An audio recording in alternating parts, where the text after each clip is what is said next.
David, Clydebank, do you need to be wary about this time? 100%. You need to be wary of every game that you play.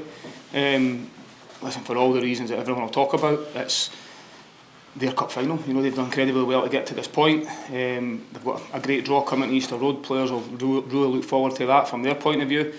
I know they've sold a lot of tickets as well, so for the town to all come and show their support. And from our point of view, it's about making sure we approach the game with the right mentality, but also continuing with this performance level we've been showing of late. That's the challenge to players. You know, we've set our standards in recent weeks that have been high, and I want to continue that again. And really keep this momentum going and really keep pushing forward, because at the start of every season, I say this every year, that this football club has opportunities to try and win things, and this is the next game and an opportunity for us to try and progress in the next stage of the cup. You use your own memories of cup glory, and when you speak to the players and say, look, this is what I achieved, it's there for you if you can go and do this? No, I don't think it's about making it about me at all. It's more, I think the reality is that because I was part of a team that was fortunate enough to actually achieve something here from a cup competition, I'm able to say that it is achievable. We've done it, and it is an ambition of the football club every year, and how good it can be when that happens. You know, it's the greatest moment I've ever experienced on a football pitch personally, but also for the club, for the supporters, for everything that's involved with it. They're great moments to be involved in, and as players that's what you look back on. Now that I've retired playing, I look back on what I've achieved in my career. Obviously you want to play at the highest possible level, but you also want to be thinking about things you've won, and if you've been fortunate enough to do that, it's a very lucky position to be in, and I feel very privileged to be able to do that. When you think back of some of the great players that maybe didn't win anything in their careers, so to be able to say they have, I think is fantastic. And obviously we're a long way away from that at the moment, but at the start of every season it is an objective of ours, and this is the next challenge, and Clydebank will prove a test for us at home that we need to make sure we come out on top on. It's a time when you look at it, nobody would blame you if you wanted to freshen things up and give some players minutes who haven't been playing regularly. Can you take that opportunity in this game? I think with the amount of games and fixtures we've had, there is an opportunity to put a bit of freshness, but it will certainly be a really strong side. As I've already said, I want to keep this performance level up. I want to keep the momentum going, and also show the respect to the level of opposition that are coming. You know, they're going to make it difficult for us. It'll be a tough day, so it'll be a real strong side we put out, as always, with full ambition to try and make sure we win the game. They have a winning mentality. I don't think they've actually played a game this year. Unbeaten in the league, so they'll be coming here with a positive mental attitude. 100%. You know, that's something that we're experiencing ourselves at the moment. You know, playing with confidence, winning games, it's a good habit to get into. They're top of the league for a reason. They've also beat teams of a higher level to get to this point. And it's the old cliche, but anything can happen in a cup and anything happens in the games of football. And over the course of 90 minutes, we know we need to be at the very top of our level to make sure we're in the next round, and we make sure we take care of the business that's required, because all the pressure and expectation will be on us to win, and rightly so. But it's certainly a fantastic occasion and day out for Clydebank, and they've done incredibly well to get to this point. We need to make sure this, unfortunately for them, is the end of the road for them.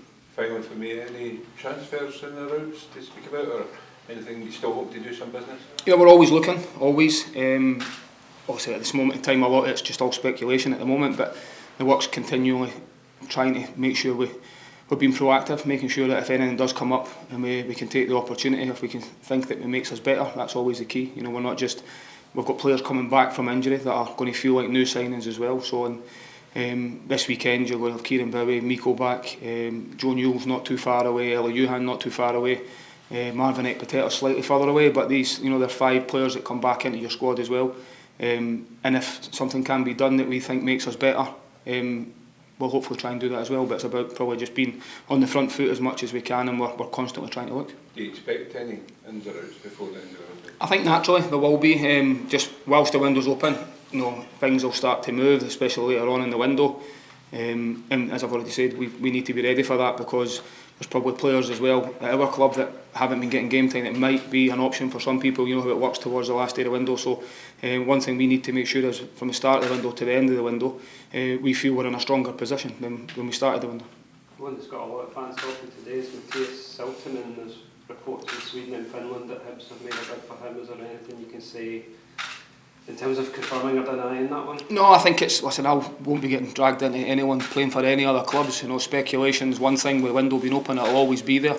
But you know, if any player that's not it's contracted to any other club. I won't be getting dragged into names or anything like that. The only thing I can say is that we are working hard to try and improve if we think something can become available, and that's where we are at the moment. The reports say there's a bid of €1 million. You can assume that the money is there to go and make a move for the right person to be in this month. I think, even when I think back to first getting the job, you know, the support, the amount of players we were able to bring in the summer, especially with quite a bloated squad. You know, we did have a large number, and we've got a large number of players out of contract at the end of the season, but the support's always been there, especially, and continued to be there throughout this whole season. And I think the message in this window is, if something can be done that we believe makes us better, they've been very supportive of that, and will continue to do that, which is great.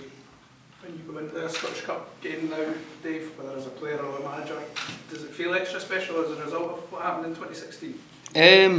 Well, not at this moment in time, it doesn't, to be honest. It is the old, feels like just the next game. But at the start of the season, when you start setting out your objectives and what we think we can achieve and what a genuine ambition is for the players and us as a group of staff, that you start talking about it then, probably brings back a bit of memory. I think any time this fixture comes around in terms of Scottish Cup, I'll always get asked about it. You know, whether it be with fans, whether it be with yourselves. I think, and naturally, that's, you know, a massive part of my life and my career when I was at this club. But I think at this stage where we are right now, it's just about making sure the players are ready for what they expect going into the game. And as I've already said, it is a genuine opportunity to try and win something. I know what the answer will be, but have you ever allowed yourself to sort of imagine what it would be like to manage Hibs to Scottish Cup? No, I've never thought that far ahead, definitely not. It's all about taking care of business tomorrow, first and foremost, it'll be. And then once we get to the next one, hopefully, we get to the next one, and then we'll start moving from there. Where's your medal? I'm not telling you. Still got it though. I've still got it, of course I've still got it, yeah. Still got it, yeah. Still got it. And exactly, aye. You know, still got it, yeah. Still got lots of memorabilia from that day, of course, because of everything involved with it, to be honest. And memories will live with me forever, as I've already touched on. You know, kids now as well. I've got my wee man watching it on YouTube every other day, which is brilliant. So he doesn't believe me. I once played football. I promise you I did at one point. And, no, it's fantastic memories that are very fortunate to be part of. Is it quite nice just to be almost your whole career sort of defined by that moment, by the Scottish Cup? Does it feel nice just having that thing that you can hang your career on almost? It's interesting that you've just said it like that, because it's almost as if I was hopeless apart from that one medal. I think, but like you say, I think, and I've said it many times, like when you go through your career as a player, all you think about is like on to the next thing all the time and trying to be the best you can be, and you have many highs, many lows throughout your career. And then I think I've always thought to myself, you know, during adversity. So when I had injuries in my career, or thinking, you know, starting off where I started off and it all going forward, and then you get a few setbacks and don't quite end up where you think you could end up, or I think everything happens for a reason. And then when I think back over the course of my career and what I was able to achieve, I think I'm a very lucky boy. It's something that it's took a lot of hard work to get to, but as I've already said, it doesn't happen by accident. It comes by just hard work and determination and pushing through things, and I think everything was sort of geared up for that moment for me, and I was very fortunate to be in that position.